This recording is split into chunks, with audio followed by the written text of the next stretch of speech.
বাংলাদেশের অতি প্রাচীন মসজিদ ও প্রত্নতাত্ত্বিক নিদর্শনের মধ্যে অন্যতম হচ্ছে আতিয়া জামে মসজিদ। টাঙ্গাইল জেলার দেলদুয়ার উপজেলার আতিয়া গ্রামে এই মসজিদটি অবস্থিত। সম্রাট আকবরের শাসনকালে তার অর্থায়নেই তৈরি হয় এই মসজিদ। আতিয়া মসজিদটির নামকরণের একটি সুন্দর ইতিহাস রয়েছে। আরবি ভাষার শব্দ আতা থেকে আতিয়া শব্দের উৎপত্তি, যার অর্থ হচ্ছে দানকৃত। 15 শতকে এই অঞ্চলে ইসলাম প্রচারের জন্য আদম শাহ বাবা কাশ্মীরি নামে বিখ্যাত এক সুফি ধর্মপ্রচারক এখানে আগমন করেন ও বসবাস করতে থাকেন। তিনি বাংলার সুলতান আলাউদ্দিন হোসেন শাহ কর্তৃক আতিয়ায় জায়গিরদার নিযুক্ত ছিলেন। ওই সময় কররানীর শাসক সুলাইমান কররানীর কাছ থেকে তার ধর্মীয় কার্য পরিচালনার ব্যয়ভার বহনের জন্য বিশাল একটি এলাকা ওয়াকফ হিসেবে পান। এই এলাকা তাকে দান করা হলে আতা থেকে সম্ভবত এই পরগনার নাম আতিয়া হয়েছে। 1613 খ্রিস্টাব্দে তিনি মৃত্যুবরণ করেন। এই ধর্মপ্রচারক ও সাধকের মাজার আতিয়াতেই মসজিদের কিছু দূরে অবস্থিত। আফগান নিবাসী কররানী শাসক সুলাইমান কররানীর কাছ থেকে ওই এলাকাটি দান হিসেবে পান তিনি। দান সূত্রে পাওয়ার কারণে এটি আতিয়া মসজিদ নামে পরিচিত। আতিয়া নামকরণের ইতিহাসটি খন্দকার আব্দুর রহিম রচিত টাঙ্গাইলের ইতিহাস গ্রন্থে পাওয়া যায়। পরবর্তীতে শাহ বাবা আদম কাশ্মীরি রহমাতুল্লাহ আলাইহি বৃদ্ধ বয়সে তার প্রিয় ও বিশ্বস্ত ভক্ত সাইদ খান পন্নীকে মোগল বাদশাহ জাহাঙ্গীর আতিয়া এলাকার শাসনকর্তা নিযুক্ত করেন।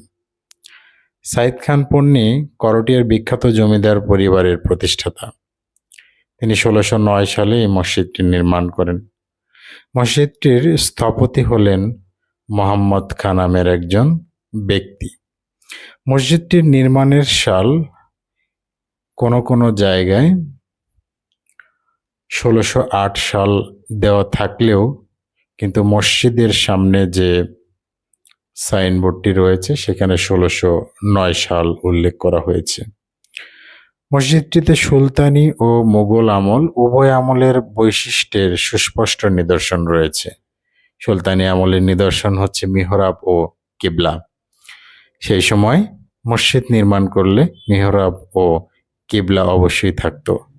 আরেকটি অন্যতম বৈশিষ্ট্য হচ্ছে মসজিদের খিলান। আতিয়া মসজিদের খিলানগুলো চতুর্কেন্দ্রিক। এই মসজিদটিতে 4 দিক দিয়েই প্রবেশ করা যায়।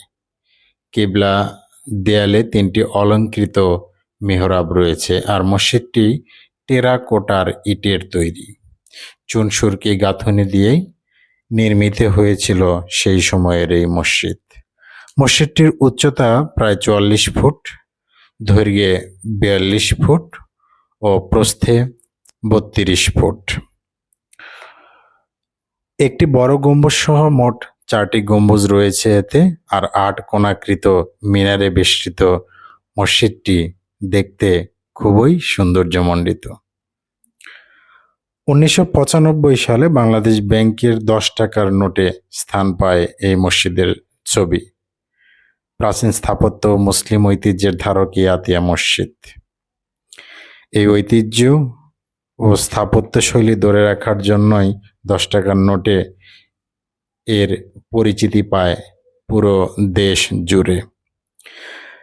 প্রতিদিন অসংখ্য দর্শনার্থী দেখতে আসেন এই অসাধারণ কারুকার্য খচিত মসজিদটি। দেশ বিদেশ থেকে দর্শনার্থীরা এখানে ভিড় করেন। প্রতিদিন 5 ওয়াক্ত নামাজ আদায় হয় এখানে। স্থানীয় মুসল্লিরাই এর রক্ষণাবেক্ষণ করেন, যদিও প্রত্নতাত্ত্বিক অধিদপ্তরের অধীনে রয়েছে এই মসজিদটি। দীর্ঘদিন সংস্কারের অভাবে একসময় মূল মিনারের একটি অংশ ভেঙে পড়েছিল।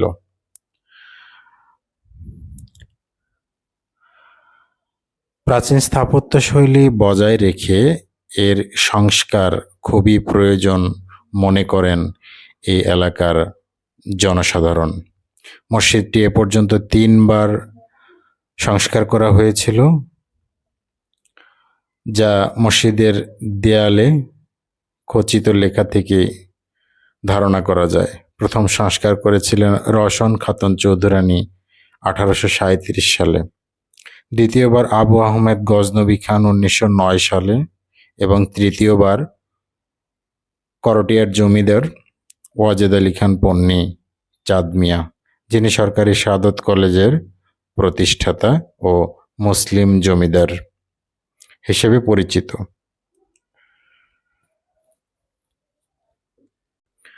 বর্তমানে মসজিদটি 10 টাকার নোটে আর নেই। প্রাচীন এই স্থাপত্য ধরে রাখতে এবং কি এর পরিচিতি সবার মাঝে ছড়িয়ে দিতে স্থানীয় মানুষ ও এলাকার জনসাধারণ আবারও 10 টাকার নোটের ভেতরে এই মসজিদটির ছবি দেখতে চান।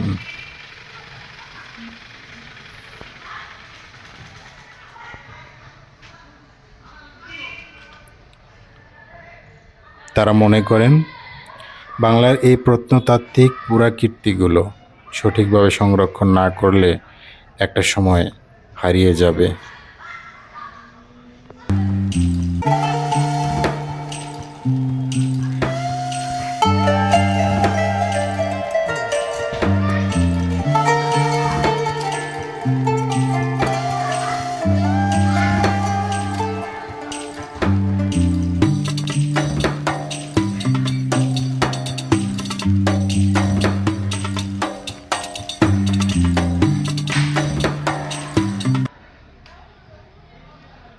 মধ্যে আতিয়া জামে মসজিদের, তাহলে আমরা সবাই খুব খুশি হইতাম এবং আল্লাহর কাছে শুকরিয়া আদায় করতাম। একটা পুরাকীর্তির অনুধাবনটা